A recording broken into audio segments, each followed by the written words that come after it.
So, we actually got a for hire link announced. As you can see on the old left of the screen right here, we have Folgers in your cup for hire. It's Folgo. The stupid best part of waking up is Folgers in your cup. The joke's there and it was gonna be made. Hashtag Folgers for hire. But anyway, so it addresses one of the problems of the deck and works well into the theme. So one of the problems of the deck is you can set up with Rafarl and Wiz up here, and they discard to negate things, but they have to discard for a higher card, so you have to keep some in hand to summon them, but the deck wants to put everything on field to gain the advantage, especially off of Rafarl's effect, so it was counterintuitive there. But we got Folgo. He also fits in with the theme of the deck because he requires 3 monsters with different types. So he's a little bit more specific there and actually, gives some benefit to having different types there, although that is still a general downfall of the deck. However, getting into his effect now he cannot be used as link material, which, although that's good so he doesn't become very generic, because he does special summon from deck, it does suck that you can't, use him to go into anything else. Link 3s in general were already pretty bad at being linked up into something else, but you could at least use him for another one of himself, but that's not going to be happening anytime soon, and he has the decode arrows, as you can see there as well. But that's the first restriction placed upon it, and obviously it requires different types, so not many decks can just generically splash this in, and then you have to summon, getting into the next part effect, you have to summon a for hire from deck. So I finally think that they mostly balanced a link that summons from deck and made it specific enough after making a whole bunch that just weren't specific enough.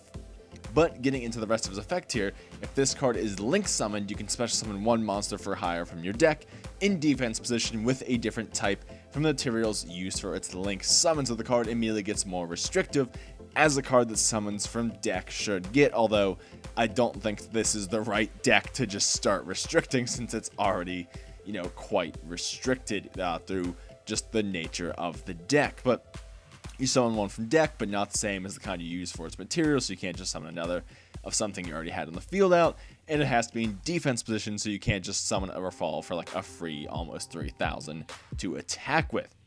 But getting into the good part of it, well, that obviously summoning from deck is pretty good, but getting into his second effect here, if a card or cards your opponent controls is destroyed by battle or card effect, you can draw 1 card.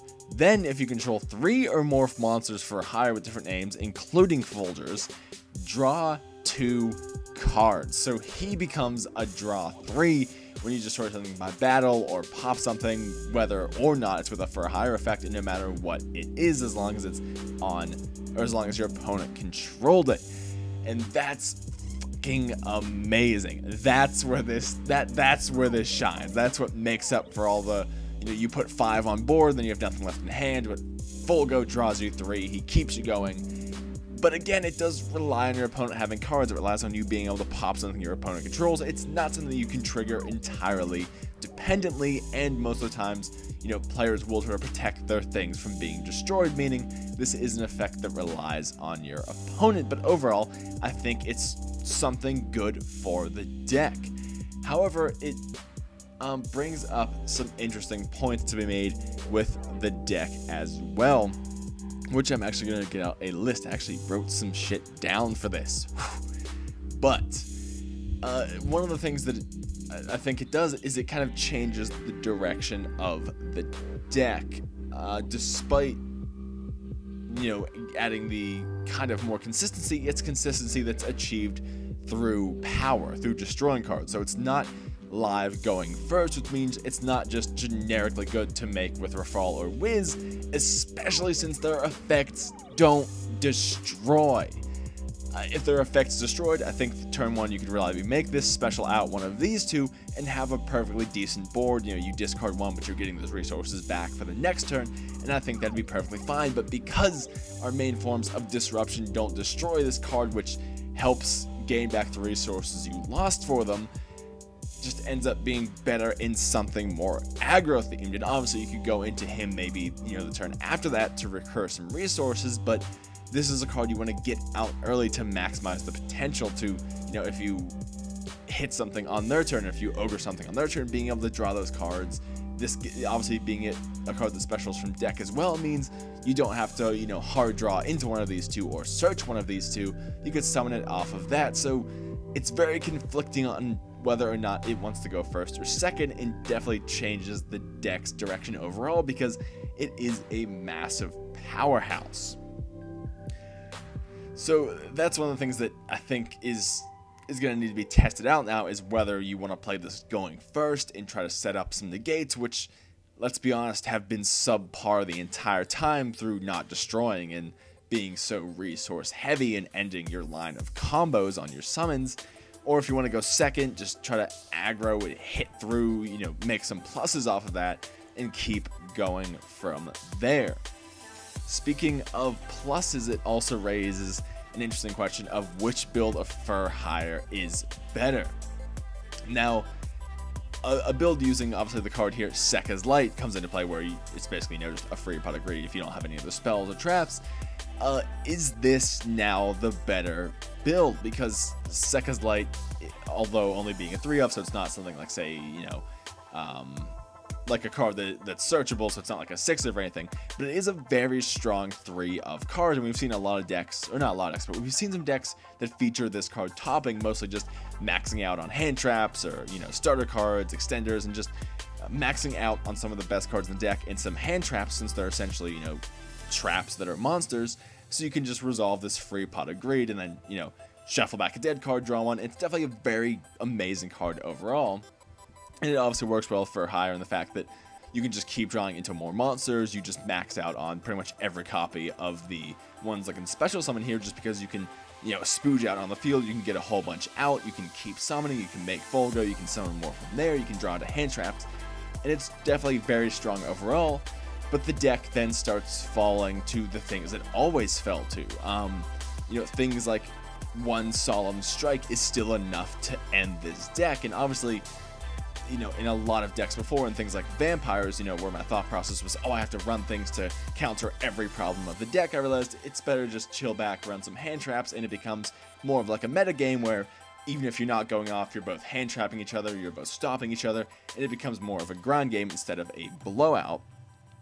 But this deck entirely relies on its Yosenju-like summoning mechanic. If they strike your first summon, especially in a build like this with Sekka's Light where you don't have any recovery spells and traps, you're done, and that's the end of your turn. And sure, you have hand traps to go to next turn, but if they can just consistently get that one card, you know, one pop, one strike, anything like that stop you each turn, you're just not gonna be able to go off. And although all these can stop, you know, monster effect, it can stop your opponent from, you know, going off entirely, they can still most likely set up, you know, one negate or one disruption or something like that. Even if it's not their full board, these hand traps aren't entirely stopping that. So that's the thing, is what kind of happens now is you can go for a more powerhouse build, but then with Sekka's Light, but you're kind of losing out on the deck just loses so much harder to one type of card. But again, if you try to build around the things the deck loses to, which is hand traps and regular traps and disruption and just a lot of things,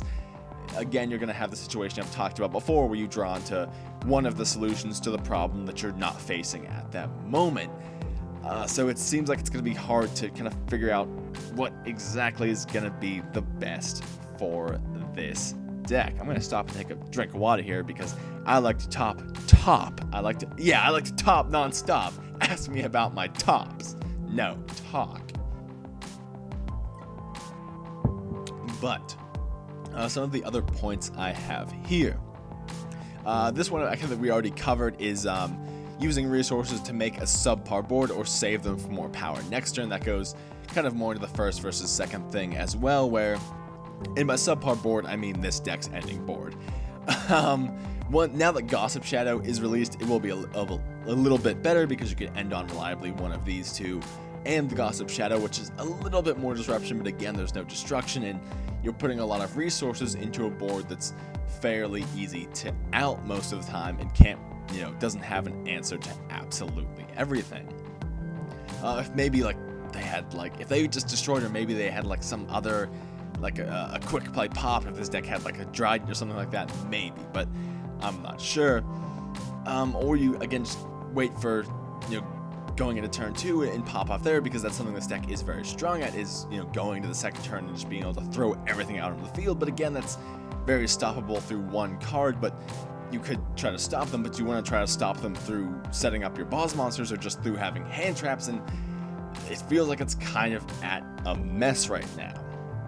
Also, even though Folgo is fairly well balanced and I think does fit best of all into Fur Hire, unlike some of the other links, looking at things like Crystron, Needle Fiber, and things like the Sky Strikers as well. If we actually pull up this here, I believe, yes, they're still in here, the Hornet Bits. Now, respectively, each Red Resonator here, slash, any tuner that can really summon itself for free, or Mecha Hornet Bit are each 2-card Folgo. So Red Resonator, you summon, you summon a Red Resonator into another one of your Fur Hires, special summon something off of that, so you still have the summon effect live, go into Needle Fiber, do all your glow up stuff, and you can go into an unrestricted Folgo because you're using Machine, Cybers, and Plant, which none of the Fur Hires are, so you can summon anything from your deck for free, which is pretty good. And also with Mecha Hornet Bit, you just obviously go ahead, do this into the token, into Kagari, so you have Machine, but one of them is a Warrior, so it's more restricted because you can't summon Beat. But these are both generic engines, or generic type things that make summoning Folgo a lot easier and a lot less restrictive and resource intensive, whereas with Fur Hire you just have to basically put a whole bunch of your resources out onto the board. These are just generic cards that can make him quite easily. It also works the same way with Brilliant Fusion, where you get an additional normal summon, you go ahead, you have a Fairy, a Spellcaster, and that locks you out of Wiz, but Wiz isn't the best to summon anyway, so you get your additional normal summon, you can, go into Folgo from there, you still have the second normal summon plus the one you summoned, if you, special off their ability, and it's making it where generic power cards are seeming a lot better in the deck to go ahead and make Folgo. But then if you go into Turbo Folgo mode, again, it just circles back into the question of, should you just be playing aggro? Do you want to use him to try to set up your monsters and recur resources? But, we have hand traps you can use on your opponent's turn to help activate his effect, but only Ogre, and you can't reliably see Ogre, and you could run some disruption cards that pop things, but the deck doesn't have that built in anyway, so they're not searchable, so it's not consistent. So the deck has a lot of options, but just it feels like none of them are consistent enough to be the definitive option and the definitive way, end goal of the deck right here. And what it really comes down to is it's all super balanced and suboptimal. Again, it really does come back to some of the first questions of the deck, where you have, your pops down here, but your negation up here, and the deck just feels like it lacks that overall, consistent playstyle, that consistent end goal. It feels like it's all over the place, just like its types and attributes are. And you can't run any consistency cards. The deck doesn't have many built-in consistency cards besides Beat, and again, he takes resources to even get that consistency going, and the deck's just very lacking. You can just see that it is definitely lacking. But anyway, those are just some points I wanted to address and see what you guys thought as well, because this is a deck that, as time goes on, I'm starting to like more and more, and Folgo is definitely a very good card for it and one I really like, but I don't know where I want to take it, and for me to play a deck, I have to sit down and figure out that end goal and know what I'm doing and know where I want the deck to go, and that's something I struggled with Vampires for a bit, and then I got there, and now I'm fine with it. With some decks it's easier, like Dark Magician, that's a super set, you know what you're doing with that deck, you know what you're trying to do, control, that's it. With Vampires, it was a little more different because it's combo heavy, you try to figure out what board you want to make, what variations you can do, how to work everything out, and what you really want to do with it at the end of the day, and I figured that out. But again, with Fur Hire, it's just none of the options seem like the definitive best one, so I can't decide on which one, and it feels like trying to do half and half, or a few thirds of different options just makes it more inconsistent than it already is. And I just really want to find that definitive end goal for it and play it, because I really do fucking love the deck. But anyway, so if you guys have any thoughts, leave them below. If you have any thoughts, leave those below as well, because I could use that too. But anyway, I guess that's really all I have to say here. So thank you for watching, and I'll see you later.